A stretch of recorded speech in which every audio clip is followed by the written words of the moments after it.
Hi, it's Felicia and I'm in my kitchen. I hope you'll join me. Today we are gonna make chocolate pudding with a secret ingredient.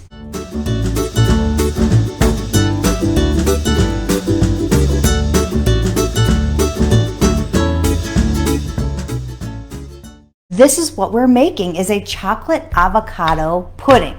So here's why. Last week, you're going to start to see avocados going on sale. The Super Bowl is in a week from today. We're recording on Sunday. So Super Bowl is in a week from today. And so you're going to start seeing all kinds of Super Bowl foods going on sale. And of course, one of the big Super Bowl foods is guacamole for dipping, which is fabulous. I love guacamole. I have a great recipe that I love to make. But we're not making guacamole today. So I bought a bunch of avocados last week. They were 33 cents a piece. I mean, what? That's awesome. And so I bought a bunch of them. And my older daughter was home and she loves making avocado toast. And my husband he'll eat one or two avocados just by themselves with his lunch. So I buy a bunch of them when I can. Except they didn't all get eaten.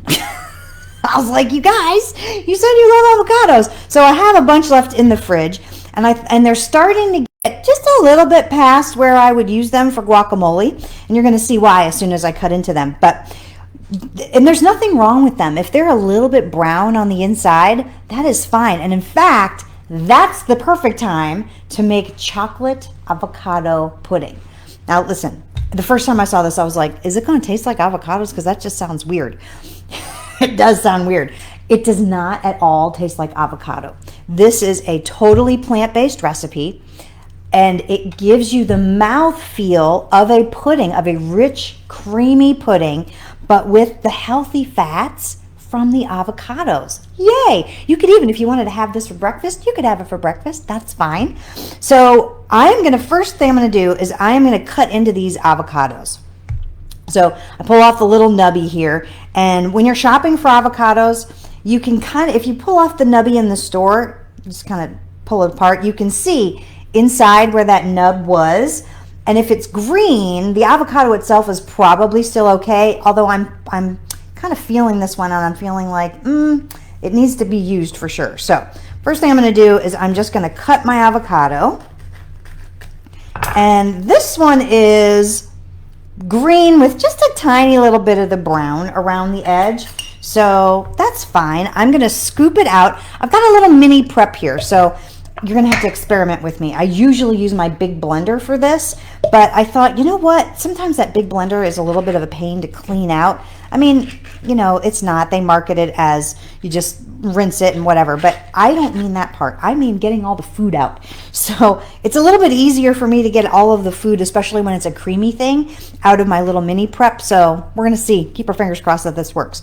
All right, so you can kind of see that part of that avocado going in, especially the part that was against the skin, is a little bit on the brown side. So if I was making guacamole, I might still use this one for that purpose because it's mostly okay, but I'm starting to see where you can kind of, if you flip it on the other side, it's starting to get a little of that brown.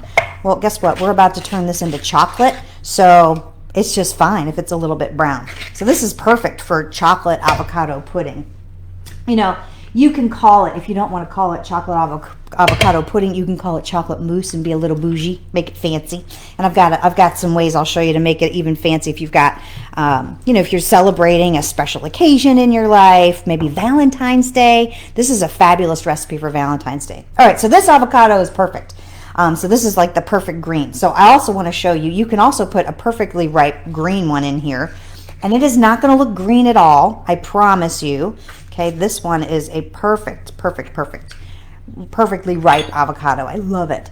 So I'm just popping out the seed. Sometimes you need to stick your knife in there and whack it out, but because these are so perfectly ripe, or even in the case of the first one, overly ripe, the seed just comes right out. You don't even have to have any effort at all.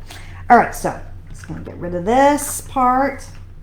All right, so that's what I've got. I've got my 2 avocados in my little mixer here. And I'm going to add the chocolate part. So this is cocoa powder, and we're going to add what's going to look like a lot of cocoa powder. But I promise you, because you need it, right? We need to make these avocado not taste like avocado anymore. We want them to taste like chocolate pudding. So we're going to use a half a cup. I know it's a lot, but we're going to use a half a cup of chocolate or of cocoa powder. I use organic, fair trade, all of that. And so in goes my half a cup, which seems like a lot, but it's not, of cocoa powder. Now, we want to sweeten this up, okay? One of the best sweeteners you can use is just a pure maple syrup, and we're going to use a 1/4 cup of pure maple syrup. Now, could you use sugar in this? Sure you could, but honestly, I like using the liquid sweetener for this because I've used sugar in the past, and when I have used sugar, I generally use like an organic cane sugar, and it's a brown sugar, and it doesn't break down as well, so it leaves your pudding like a little bit gritty. Obviously, with this liquid sweetener, you're not going to have any grittiness at all because it's already liquid. So, all right, I've got a 1/4 cup of my maple syrup. Now, what are we going to add to the flavor of this? So, I'm going to add some plant milk. Whatever plant milk you want. This is an almond milk. You could use soy milk. You can use rice milk, hemp milk, oat milk, cashew milk, coconut milk, whatever. I don't care, whatever you want. All right, so I'm going to use anywhere between 3 and 4 tablespoons. So I'm going to start with 3 and kind of see how this goes. All right, and this, you'll have this little cup. This is from one of those little, have you seen that brand of yogurt called Oui, O-U-I, Oui? It's French for yes. They have it as regular kind of a not plant-based, but they also have like a coconut version, and I think it's coconut. And so I sometimes will buy those. It's a little on the pricey side, but it's good for a little treat. And I usually eat yogurt when I'm having some kind of a cereal or like a granola or something like that. But then I save these cute little jars for all kinds of stuff. I love them. Anyway, all right, so I digress. We're going to also use some vanilla. I'm just going to use a 1/4 teaspoon of this vanilla. And I'm just going to put that right in there. And you could use a little more if you like. I may use a little more. And then I'm just going to use a sprinkle, probably about, I don't know, 1/8 of a teaspoon to a pinch of a cinnamon, okay? And, you know, you can call this a Mexican chocolate pudding because cinnamon, vanilla, and chocolate is a classic Mexican flavor, whatever you want to call it. All right, so I've got all that, and then I'm just going to add a tiny pinch of salt. I'm going to call this probably about 1/8 of a teaspoon. I'm just going to put that in there. That's going to bring out all of the flavors. If you're not doing salt in your diet, that's absolutely fine. So now this is where we get to keep our fingers crossed and see if this works in my little mini prep. So, all right, here we go. Let's see.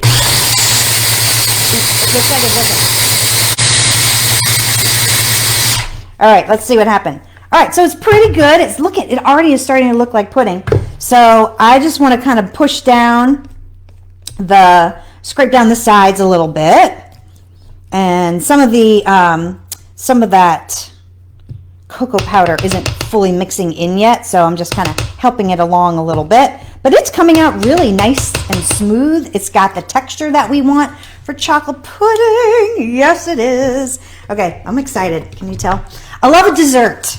And we don't do a lot of desserts at my house because usually we eat dinner and then it's filling and it's plenty and we don't need a lot of dessert. But every once in a while, you know what? You need a little dessert in your life, right? All right, here we go. All right, now if this was feeling like it was a little too thick, and you know, I personally don't know that you could get you can't get too thick with pudding. You can kind of see the consistency. It's not falling off of my spatula here. So I am going to add just a scant another 1 tablespoon. I started with 3, right? So I'm going to be just a little shy on this. Add just a tiny bit more. Depending on the size of your avocados, like I said, you always want to start on the small end. You can always add more. You can't take something out once it's in there. So I'm going to add a little more, and we're going to see if we can get it to go a little bit more. Here we go. Okay, it looks like that just about did the trick. It's trying to mix it in. So I don't know if I would use my mini prep for this again or not. Maybe I will. It's pretty well mixed in. It's very creamy, very velvety. Okay, this works. This is good. All right, so I am going to show you. See, look at that. Doesn't it? Look at that. Pudding. I mean, seriously, out of avocados. What? All right. So before I start serving this up, because guess what? It's done.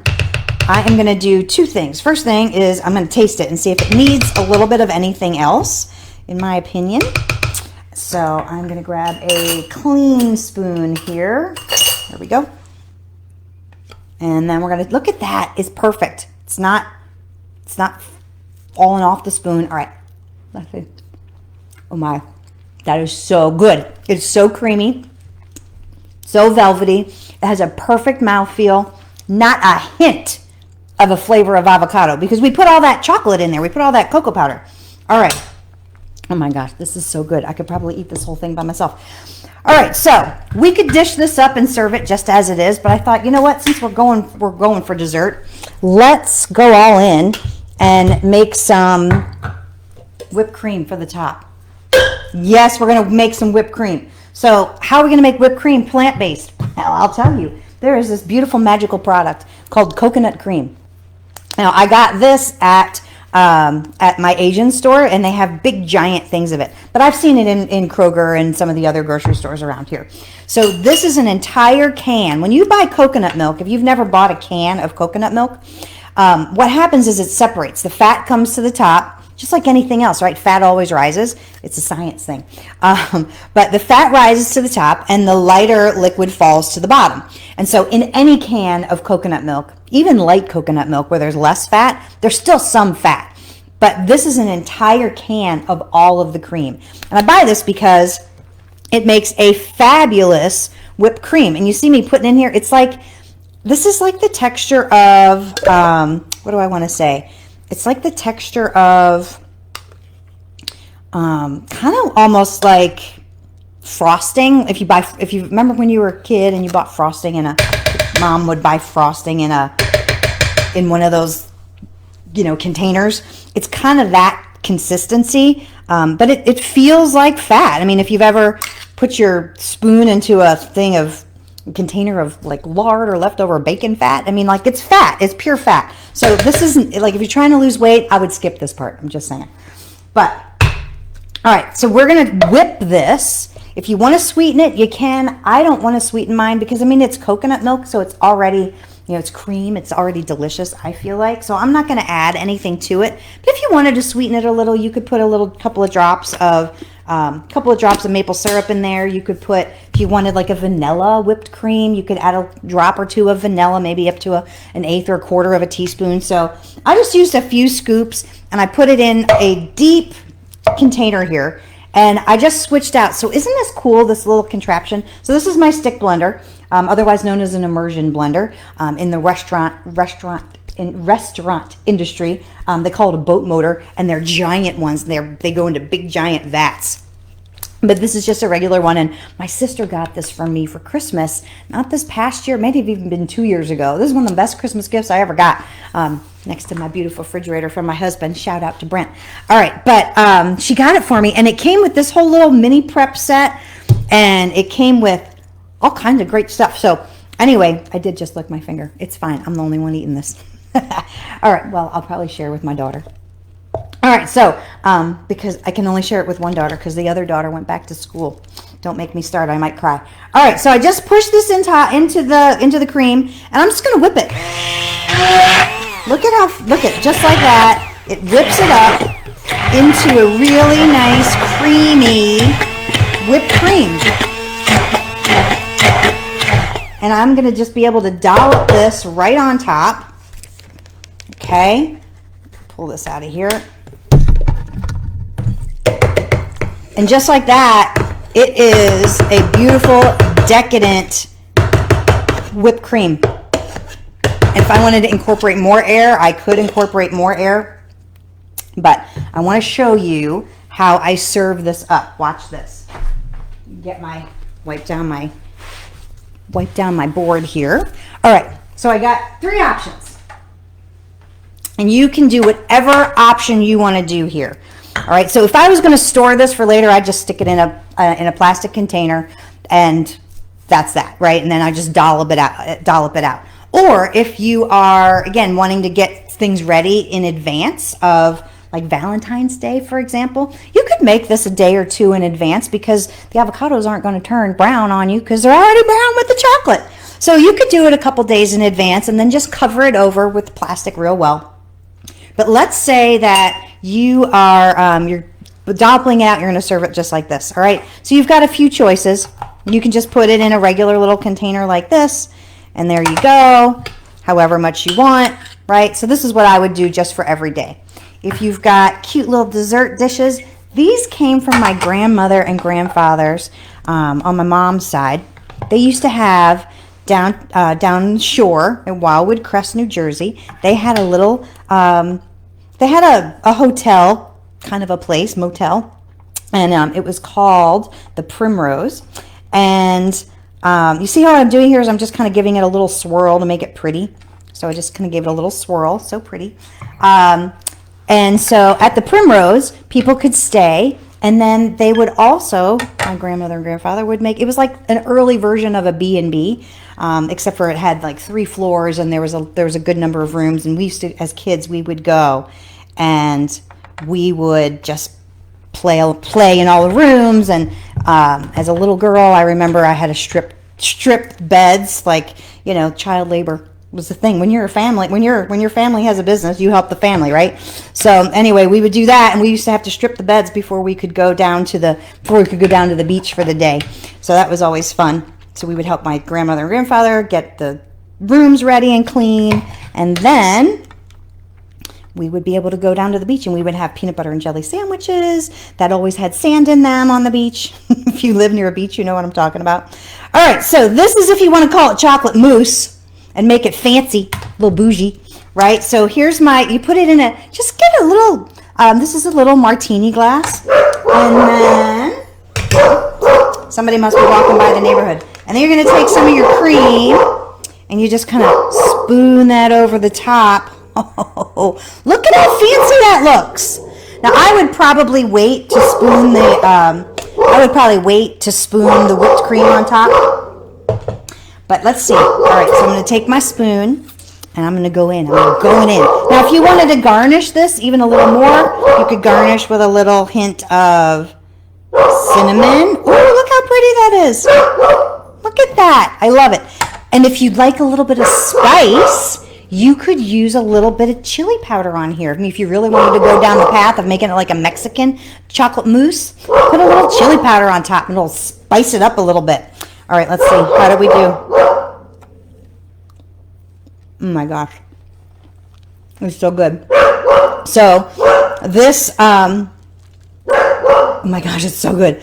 The whipped cream doesn't need anything. It's perfect. It's got a little hint of coconut to it, which is really nice with the chocolate and the creamy avocado in here. Again, you can't tell that there's avocado. So, I mean, this was super fast. If I wasn't talking to you, I would have been done with this, and this would have been in my belly in 5 minutes or less. All right. So this is it. That's what I got for you. Listen, I'm going to be posting the recipe for this written out in my Plant-Based Home Cooking with Felicia Slattery group. It's here on Facebook, and it's absolutely free to join, and that's where I'm putting some recipes. That's what I got coming up this week. And just want to say, happy plant-based eating. This is so good. I'll see you next time. Bye. So good.